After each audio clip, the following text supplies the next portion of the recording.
네, 금요일 날 하는 코너 중에 하나죠. 상승의 트리거. 이 코너 좀 좋아하시는 분들이 생기는 것 같습니다.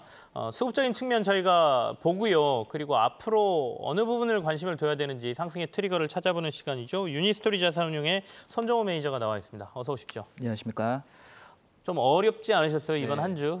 한 주 수급을 좀 점검을 좀 해볼까요? 어떻게 보셨습니까? 어떤 것들이 눈에 들어오던가요? 네. 우선 지난주에 제가 방송에서 다뤘던 플랜트 산업에 대해서 인플레이션이 지나가고 나서 구조적으로 성장하는 산업, 소위 이제 피팅 업체, 그리고 플랜트 기자재, 그리고 건설주까지 상승하는 모습, 수급까지 좋아지는 모습이 확인되었습니다. 네네. 종목으로는 성광밴드, DYPNF, 건설주 중에는 현대건설, 대우건설이 특히 수급이 좋았었고요.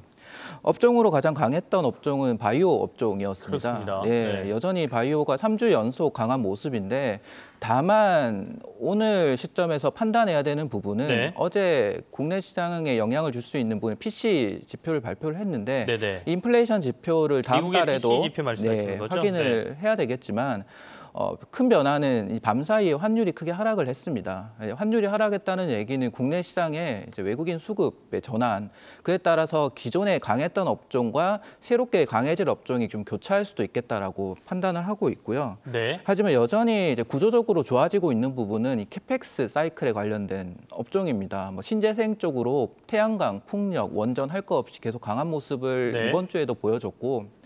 그래서 구조적으로 인플레이션 수혜주 중에서 성장할 수 있는 쪽은 관심을 가져도 괜찮을 것으로 생각하고 있습니다. 알겠습니다. 그러면 이번 주에 보시는 상승의 트리거는 어디로 저희가 초점을 맞춰야 될까요? 이번 주 저는 자율주행을 준비를 했는데요. 네. 우선 자동차 업종의 전환 시점으로도 생각을 하고요. 네, 자율주행은 아직까지 막연하게 생각하시는 분들이 많습니다. 네. 그도 그럴 게 아직 먼 미래의 기술이라고 생각을 할 것이고 관련 핵심 기업의 정리도 아직 잘 안 되어 있는 것 같은데요. 우선 개인적으로 생각하는 자율주행에 대한 정의를 한번 내려보면 이 자동차 산업이라는 거는 3단계에 걸쳐서 1단계 전기차, 2단계 자율주행, 3단계 스마트카로 발전한다고 생각을 하고 네. 이 자율주행은 전기차와 스마트카를 연결하는 중간 지점의 기술이라고 생각을 합니다. 기존의 자동차 업체는 전기차를 통해서 스마트카로 나가기 위해서 자율주행을 개발하고 있다고 보시면 기존 IT 업체들은 스마트카를 핵심 목표로 삼으면서 네. 그걸 달성하기 위해서 이 전기차와 자율주행을 목표로 하고 있다라고 보실 수 있습니다. 대표적으로 애플이 전기차를 하겠다라고 하는 게 아니고 애플카를 스마트카를 하겠다라고 하는 거를 이해해 보시면 알 수 있을 것 같고요. 즉 이 자동차 기업과 IT 기업의 기술 경쟁이 만나는 교차점이 자율주행이 될 것이다라고 생각합니다. 알겠습니다. 자율주행 아주 멀게 느끼시는 분들도 있겠지만 당장 거의 다 가까이 왔다. 곧 자율주행이 되겠구나 느끼시는 분들도 계실 것 같은데 자율주행 산업에 지금 유독 관심을 가져야 되는 이유? 그간 자율주행 이슈는 많았지 않습니까? 네. 특별하게 있습니까? 한번 꼽아주시죠. 투자 관점에서는 네. 자율주행을 개인적으로는 5년 전에 전기차의 태동이라고 생각을 하고요. 네.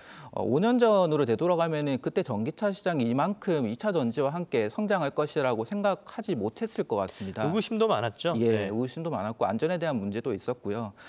그렇기 때문에 개인적으로 4가지 이유를 한번 정리를 해봤는데요. 네. 먼저 본격적인 자율주행의 시작이라고 할 수 있는 레벨 3단계, 레벨 3가 올해 하반기부터 본격적으로 상용화가 됩니다. 대표적으로 5월 17일부터 벤츠 S클래스가 독일에서 일반인들 대상으로 판매를 시작을 했고요. 네. 자율주행이 판매가 처음 시작이 됐고 하반기 연말이 되면은 현대차에서도 G90, BMW 7 시리즈의 레벨 3가 상용화가 될 예정입니다. 내년으로 갈수록 훨씬 더 이 브랜드들은 많이 늘어나게 될 것이고요. 다음으로는 글로벌리 자율주행에 대한 규제가 완화되는 흐름이 좀 더 가속화되고 있다라는 생각입니다. 가장 대표적으로 현재 독일에서 국가 단위로서는 가장 먼저 허가를 시작을 했고요. 네네.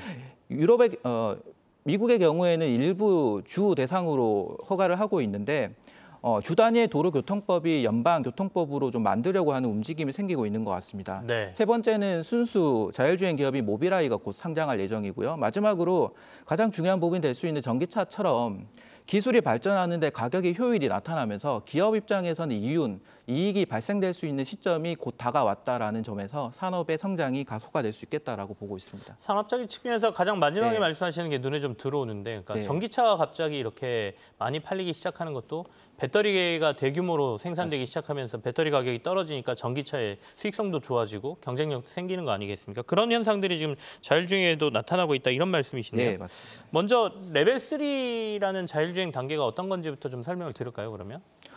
쉽게 자율주행은 6단계로 구분을 한다고 하는데 잘 아시겠지만 자세한 설명은 생략하고 지금 현재는 레벨 2 단계가 상용화가 되어 있고 레벨 3가 상용화가 곧 될 거라고 말씀드렸는데요.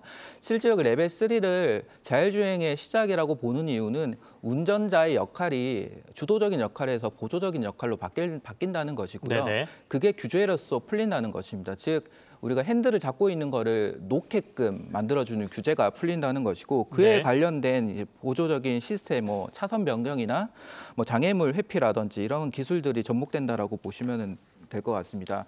테슬라의 사례로 쉽게 설명을 해드리면 테슬라가 풀셀프 드라이빙이라고 이게 레벨 3 단계라고 생각을 하시는데 실제로 미국에서 규제적인 측면에서 아직 핸들을 놓지는 못하는 상황이거든요. 근데 레벨 한 2.5라고 평가하는군요. 예, 2.5 단계로 실제로는. 평가할 수가 있는데 이 안전평가 점수가 높은 6만 명의 미국인들 대상으로 이 베타 버전을 제공을 하고 있습니다. 네. 실제 이 베타 버전에서는 시내에서 자율주행이 가능해지고 일정 부분 핸들을 놓을 수 있는 그런 상황이 되다 보니까 레벨 3가 적용되기 시작했다라고 좀 평가할 수가 있는 것이죠. 이게 속도감 있게 자율주행 시장이 열린다라고 하면 시장 규모는 어느 정도가 될 걸로 지금 전망되고 있어요?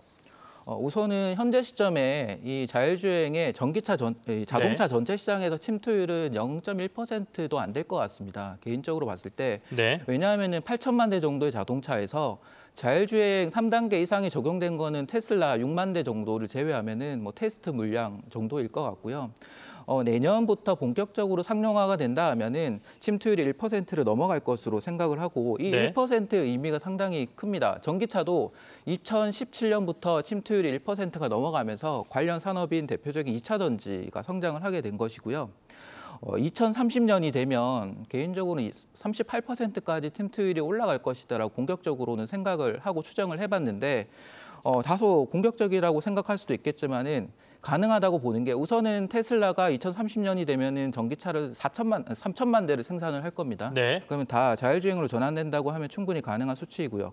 기업 입장에서 보면 자율주행을 선택 안 할 이유가 없습니다. 자율주행을 하는 거는 대량 생산에 오히려 유리하고 ASP가 상승하면서 마진이 상승하게 되는데요. 기업 입장에서는 적은 비용으로 오히려 마진을 올릴 수 있는 방법이기 때문에 규제가 풀린다고 하면은 훨씬 침투율은 빨라질 수 있을 것으로 생각합니다.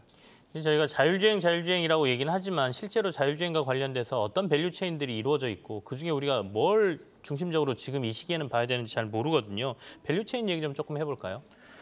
밸류 체인이 잘 정리가 안 된 게 사실인데요. 개인적으로 일단 크게 5가지 측면, 카메라, 레이더, 그리고 라이다, 차량용 반도체, 소프트웨어 이거 5개로 구분을 할 수 있을 것 같습니다. 더 중요한 거는 자율주행의 메커니즘인데 인지를 하고 판단을 하고 제어를 하는 단계가 무수히 반복이 되면서 자율주행이 구동이 되는 것인데요. 인지 단계에서는 결국 센서입니다. 카메라, 라이다, 레이더 이런 부분이 판단 단계에서는 반도체가 필요하고 제어에서는 ADAS라고 하는 게 필요하게 되는 것이고요. 이 자율주행 단계별 부품 수를 본다고 하면 결국은 국내 업체 중에서 어떤 업체가 수혜를 받을 것이냐라는 측면에서는 아쉽게도 반도체에서는 기술력이 있는 업체는 없는 것 같습니다. 다만 이 센서 단계에서 카메라 그리고 이거를 구동할 수 있게 해준 ADAS 이거는 기술력이 있다라고 보고 있어서 그렇다고 하면은 자율주행이 단계별로 성장함에 따라서 부품은 좀 더 확대될 것이다. 거기에서 수혜를 볼 수 있는 업체를 찾아보는 게 좋을 것 같다라는 지금 생각입니다. 이제 밸류 체인 그 CG로 나가고 있는데 카메라, 라이다, 레이더 이쪽이 우리가 조금 강한 쪽이고 차량용 반도체는 국내 업체 좀 약하다 이런 말씀이시네요. 그러면 주목하는 거는 카메라, 라이다, 레이더에 지금 나와 있는 이 기업들 위주로 좀 봐야 된다 이런 말씀으로 이해가 됩니다. 네. 알겠습니다. 그러면 조금 더 깊이 들어가 보죠. 이 중에서 더 저희가 주목해야 될 회사들로 좀 이렇게 압축을 해주시면 레이더나 라이다 이쪽에서 더 기술력이 좀 뛰어난 회사들이 어디가 있습니까? 결국 센서에서 그걸 모듈화해서 제품까지 개발 생산할 수 있는 역량이 높은 거는 카메라 쪽입니다. 국내는 이제 센서를 담당하는 삼성전자가 있고요. 그거를 모듈화해서 제품까지 만드는 LG노텍과 만도라는 기업이 있습니다. 먼저 주목해야 될 부분은 카메라 분야에서 LG노텍과 세코닉스를 말씀드리고요. 자율주행 전반적으로는 만도에 가장 주목하자라고 말씀드립니다. 먼저 LG노텍에 대해서 간단히 설명을 드리면 LG노텍의 매출 비중이 가장 높은 부분이 광학 솔루션이라고 카메라 모듈 쪽입니다. 네네. 다만 이 카메라 모듈 안에서 전장 카메라 쪽 매출 비중은 3% 정도에 불과해서 단순히 자율주행이 좋아질 거라는 측면에서 LG노텍을 보기에는 조금 무리가 있을 것 같고요. 하지만 이제 테슬라의 카메라 모듈 메인 벤더이고 점유율 한 60% 정도 가져가고 있습니다. 향후에 이 레벨 3 단계가 적용되면 카메라 모듈에 대한 테슬라 수준은 좀 더 늘어날 수 있을 것 같고 이 과정에서 LG노텍의 핵심 경쟁력이라고 하는 게 3D 센싱 모듈인데요. 네네. 결국 이제 카메라를 가지고 얼마나 자율주행을 구현할 수 있느냐에 대한 기술력이 앞서 있는 것이죠. 그래서 LG노텍은 테슬라를 발판으로 다른 자동차 회사로 좀 확대될 수 있을 가능성이 높다라는 측면이 있습니다. 하지만 이제 3% 정도의 매출 비중이 불과하기 때문에 이 매출 비중 측면에서 국내 업체들을 한번 비교를 해보면은요. 가장 매출 비중이 높은 전장 카메라 매출 비중이 높은 업체가 세코닉스입니다. 40% 정도에 달하고요. 이 세코닉스가 수직 계열화 측면에서 카메라 렌즈를 개발하고 렌즈를 통해서 모듈까지 만들 수 있는 업체라는 점에서 향후에 세코닉스에 주목을 해서 수주라든지 계약권에 대해서 좀 살펴볼 필요가 있겠다라고 생각합니다. 알겠습니다. 세코닉스, LG노텍 그리고 만도 이렇게 3개 정도가 자율주행 단계로 이제 본격적으로 들어가기 시작하면 국내에서 좀 수혜받을 회사들이 아니냐 관심을 갖자 상승의 트리거 오늘 자율주행, 밸류체인 그리고 그중에서 주목해야 될 회사 3곳 한번 살폈습니다. 유니스토리 자산운용의 손정호 매니저와 함께했습니다. 감사합니다. 감사합니다.